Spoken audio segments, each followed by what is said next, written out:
Hi, welcome to the video on how to change the color of the cells for part 3, where you're making a pH scale with cabbage indicators. So in this section, you have added cabbage juice to red cabbage juice to the different substances, and it'll change color because red cabbage juice has an indicator, and indicators, acid-base indicators, change color depending on if it's an acid or in the presence of a base.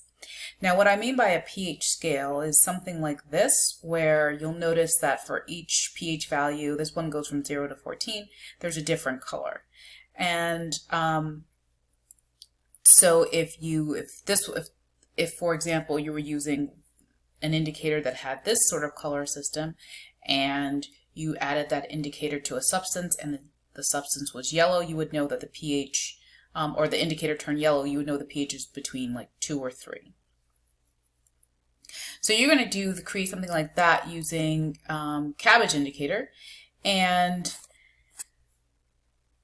before I show you how to color code this row here, I just want to quickly show you what you should do for rows A and B in case that's also confusing. So in row A, you're going to either cut and paste the images or type or copy and paste the text of the chemicals of the solutions from the most acidic to the most basic. So let's say, for example, in your experiment you found, oh, vinegar is the most acidic. I'm not saying that it is, but let's say you found that to be the most acidic. You could cut and paste vinegar into this box. And let's say you found the substance to be the most basic is table salt. Again, you can cut and paste into this box. I am not saying this is true. I'm just saying this is what it would look like. You can also, of course, just type in or cut and paste the word vinegar or the word table salt. And then in row B, you're going to put the pH. So let's say, for example, you found that for vinegar, the pH is 1, and for salt, you find the pH is 10, you'll put that in.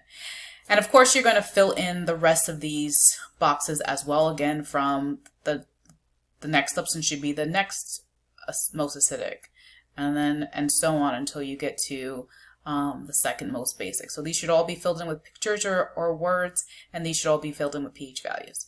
Now under here in row C, what you're going to do is you're going to create your color code. So how do you change the color of the cell? Let's say, for example, vinegar is our most acidic, and it turns the color of the red cabbage juice green. I'm not saying it'll do that, but let's say that's what it does.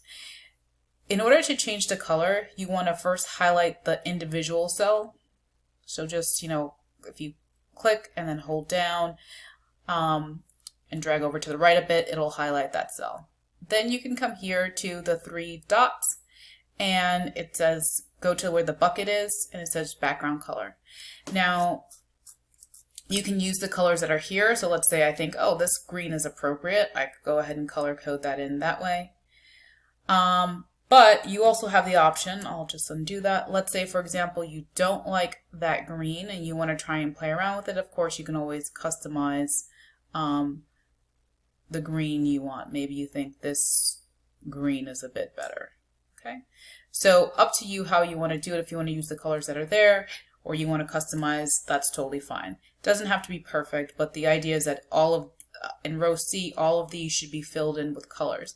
And then later you can use that to sort of as a scale or a guide to help you with your 3 unknowns, okay? Where you're figuring out what kind of substance is it, acid, base, or neutral, and estimating the pH. All right, I hope you found this video helpful. Have a quality day.